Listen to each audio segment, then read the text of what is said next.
Good evening, this is Brass Tacks. I'm Zaka Jacob. Virat Kohli turned what was a routine pre-departure press conference into a cricket bombshell. He first said that he was informed of being dropped as ODI captain only 90 minutes before a selection meeting, even though he wanted to continue. More importantly, he's contradicted what the BCCI chief, Sourav Ganguly, told CNN News 18 a few days ago, that he had, at the time that Virat said he's stepping down as T20 captain, he had asked Virat Kohli not to step down, but he refused. So clearly, both gentlemen, the captain of the Indian Test side and the president of the BCCI, are not on the same page. Who is it that can sort out this bridge between Virat Kohli and Sourav Ganguly? And if this doesn't get sorted out, how is this going to impact the team? This is a hugely important overseas tour. India have not won a test series in South Africa, so that's going to be on the back of the mind for all the players, including Virat Kohli. So who's going to step in? Could this have been handled better? And most importantly, are we back to the days of this cloak and dagger games that we saw in the Indian cricket side some years ago? Because that's the last place any of us, the players or the fans, want us to go back to.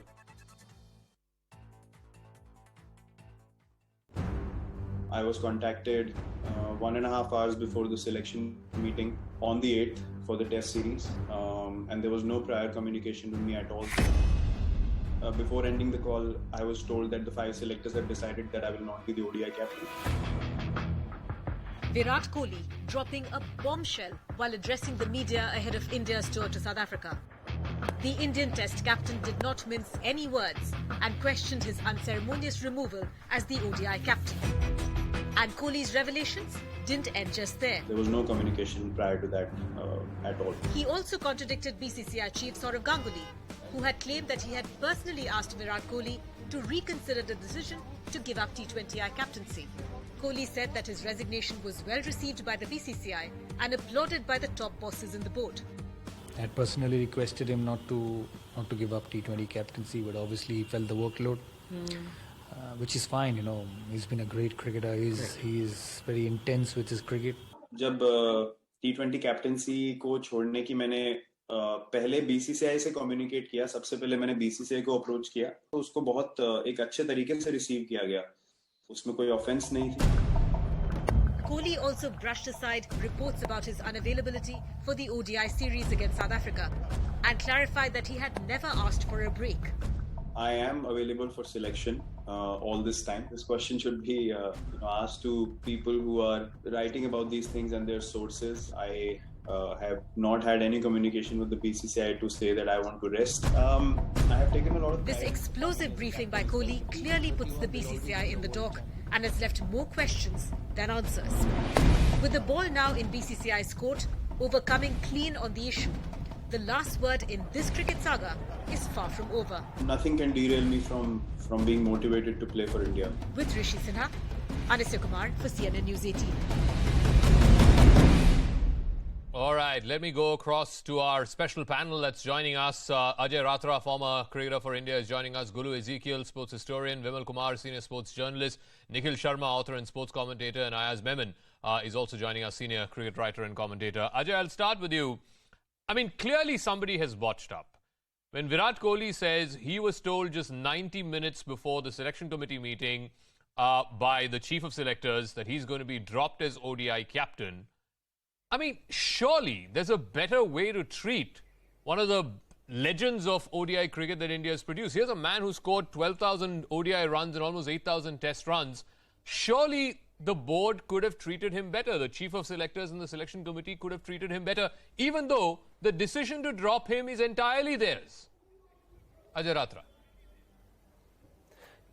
Yeah, definitely I feel that communication should have been there. I think there's a lot of communication gap because, it's difficult to understand that their conversation with Sourav and Virat, whatever they had.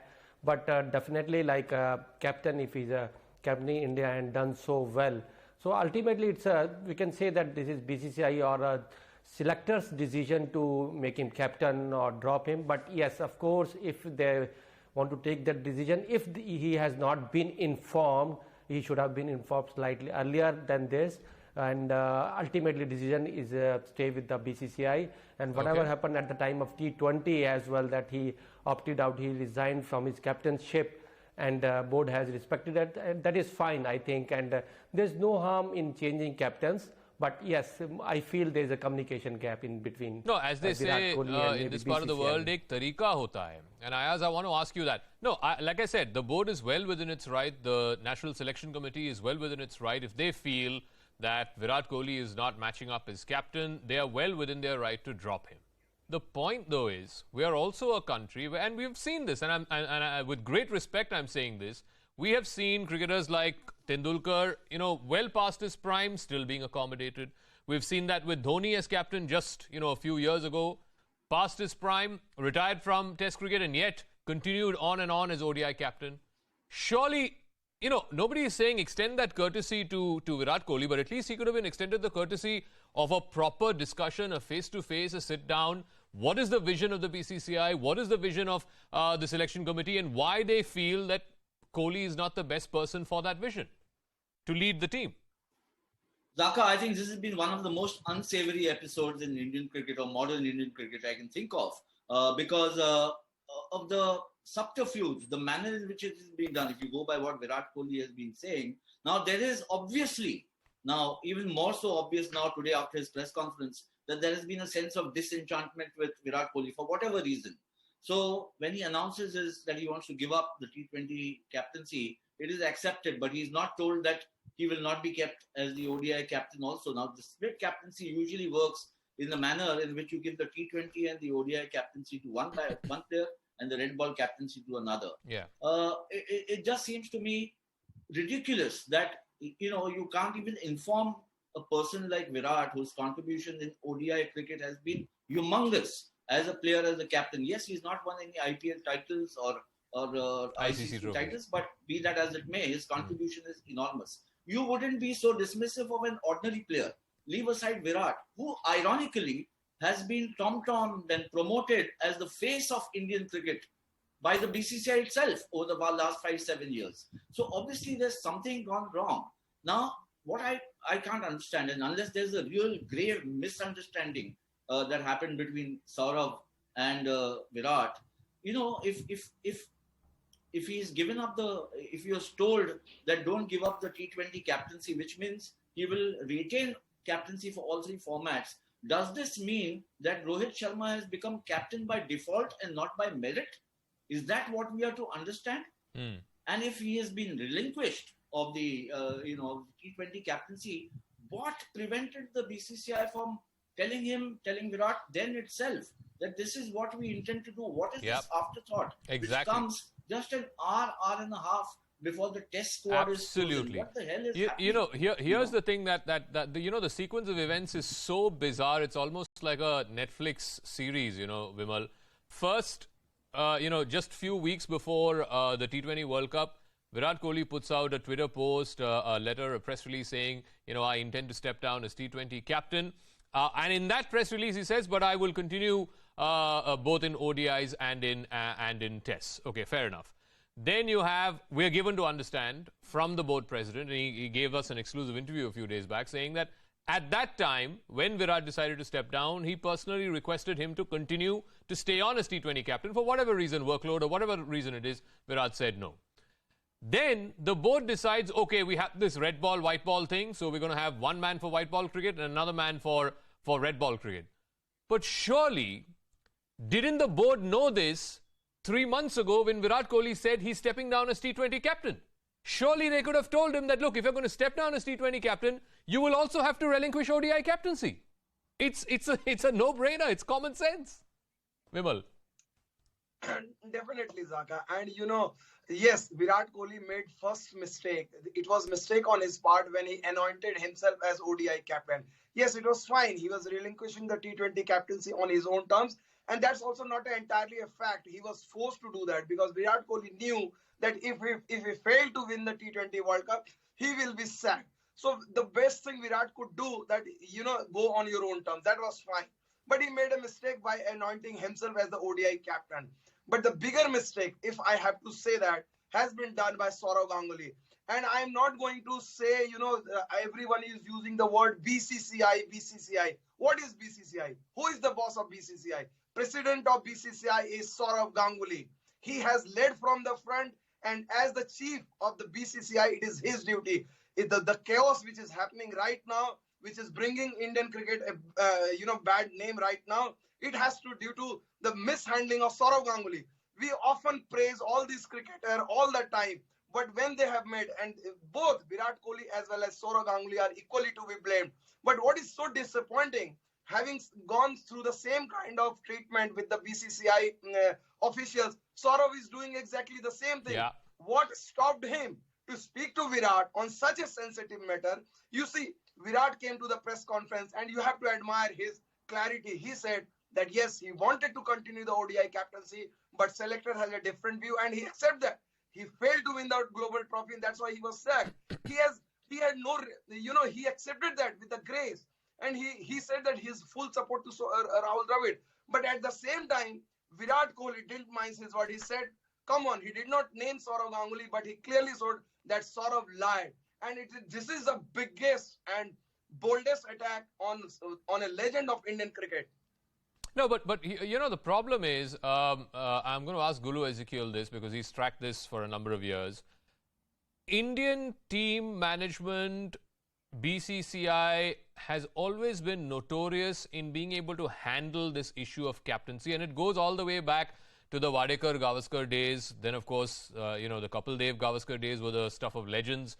Even Ganguly, we all remember this whole tussle with Greg Chappell and how captain and coach were not on the same page, Ganguly being dropped, Rahul Dravid being brought in, so on and so forth. I mean, he's been through the ignominy of this captaincy change and the manner of the captaincy change. And yet it seems like, Gulu Ezekiel, the more things change, nothing changes as far as this captaincy issue is concerned and how the BCCI and the team management handle it. Gulu. Yeah, Zaka, you mentioned that it goes back to Pataudi-Wadekar era of the early 70s. Small correction, it goes back to the early 1930s with C.K. Naidu.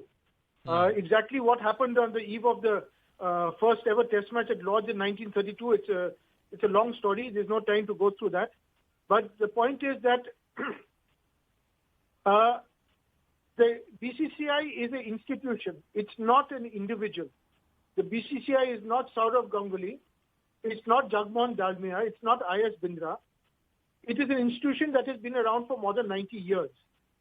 And as an institution, it's a monolith. And there is no magic wand or silver bullet that you bring in a former captain or a former legend, etc., and it's going to change the entire structure of this monolith.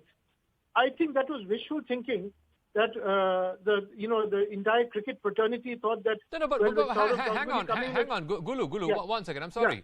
Yeah. Yes, it's an institution, and yes, it's a monolith. But who makes these institutions? It is individuals, right? I mean, if Virat Kohli needs to be told, needs to be taken into confidence that look, this is the BCCI's vision for Team India in white ball cricket over the next 2 to 3 years, and we feel you would contribute to that vision much more as a batsman and less as a captain. Whose responsibility is it to pick up the phone and tell that to Virat Kohli? Surely, you tell me, and due respect to Chetan Sharma, is Chetan Sharma the person who should be picking up the phone and telling Virat Kohli that, look, this is our vision and you don't fit in that vision, but we have this role for you? Come on. Let's not mince words here. It is squarely the job of the BCCI president, more so because he's a legendary captain in his own right, and because he's been through the same ignominy, 10 or 15 years ago. It was his job to pick up the phone or get on a VC and tell Virat that, look, Virat, you're a legend. You're a great guy. I played with a legend myself called Sachin Tendulkar. And he will be the first one to accept that he was much better off as a batsman without the burden of captaincy. That's the vision we have for you and one-day cricket and T20 cricket for Team India. It'll help Virat Kohli, the legend. Surely it can't be Chetan Sharma's job to do that. Gulu. No, can I step in here, Zaka? Yes, please. This afternoon, the 2 o'clock bulletin, you had invited the former chairman of selectors, MSK Prasad. Yes. Now, Mr. Prasad made a very valid point. He said, please don't confuse BCCI with selection committee. The selection committee has its own separate agenda. It is the chairman of selectors who has to take the responsibility for such decisions. This is coming from the former chairman of selectors. So I suppose we must give some credit and some credibility. Gulu, I mean, you are a veteran, all right? You're a legend. You know, I know. One second. You know, I know when Mr. Prasad was chairman of the selection committee, and it was the Dhoni era, and then, of course, subsequently the Virat era. Are you telling me, and again, due respect to him, I mean no offense, I'm very respectful of former cricketers. Do you think Mr. Prasad was the one who was communicating important decisions like captaincy changes to the Dhonis and the Kohlis of the world? Seriously. I would certainly hope so, and I would certainly think so. Another point I want to make here, Zaka. Okay. Let me continue. Okay, please. This word legend is being thrown around very liberally over the last few minutes and the last few hours since today. I want to ask you one thing. Do you, as somebody who gives respect to Indian cricketers, do you not consider Anil Kumble to be a legend? Of course he is, yes. Yes or no? Yes, absolutely. Yes. In 2017, the same legend who's now the captain of the Indian cricket team, did he not unceremoniously have Anil Kumble removed from the... So when that happened, and Gulu, you were part of those shows. When that happened, I was the first one to come out and say that this is not the way to treat a legend. Yes, captain and coach may not be on the same page. There's surely a better way to do it. And that's, you know, the sad part is, and I want to bring in Nikhil Sharma as well, the sad part is, it seems like nothing has been learned from that episode. And may I say this, and I'm saying this with a great degree of responsibility, it almost seems like what's happening now is payback for what happened in 2017. I'm sorry, I got to say it. I got to say it as it is. Nikhil Sharma. Nikhil Sharma. No, Zaka, I was about to say the same thing. I think there are lots of things, there is bad blood being carried forward. This could partly be because of the whole Anil Kumble, Ravi Shastri, Sourav Ganguly was involved there as well, not as the president, but he was involved there as well. We must bear in mind that BCCI has all rights to change captains. They have all rights to change captains as and when they wish. And I think you were making a point about them telling Virat right before the T20 World Cup that, look, we're going to change captains for both formats.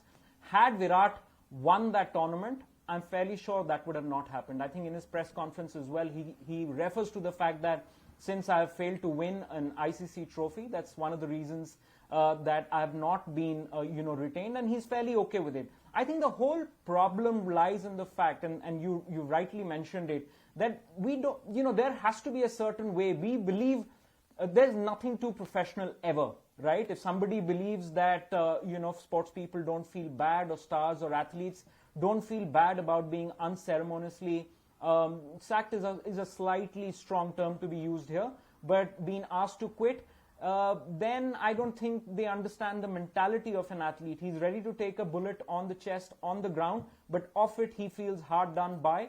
I think Virat definitely does feel hard done by. And mind you, Virat is still one of the best batsmen the game has seen, and his contribution over the next 2 years to the 2022 World Cup and the 23 World Cup will be immense. Yeah, so you've got to look after a player who could be instrumental in your wins over the next 2 years. You've got to handle this much better. Look, let's be very clear about this, and I want to ask Ayaz this. Let's be very, very clear.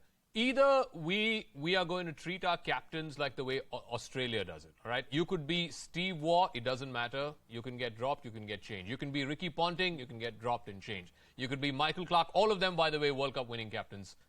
Dropped, changed, next man comes in, move on. Let's get on with life. Either you be that, or we show basic courtesy. And I said this again, even when Anil Kumble happened, even the whole episode around Anil Kumble happened, I said it was absolutely appalling the way he was treated. And the same thing seems to be repeating now. And I say this again, sorry I'm saying it, but it seems like what's happening now is payback for what happened in 2017. I mean, look, payback or not, I think what we are seeing is that the BCCI is, muddle-headed in that sense and manipulative. So when Virat objected to Anil Kumble being the captain, they kowtowed to him. Now they've kowtowed to some other factor and removed Virat. Now you can say it's payback time for Virat or not, but it shows that the BCCI remains, manipulative and I would say believing in obfuscation and even chicanery.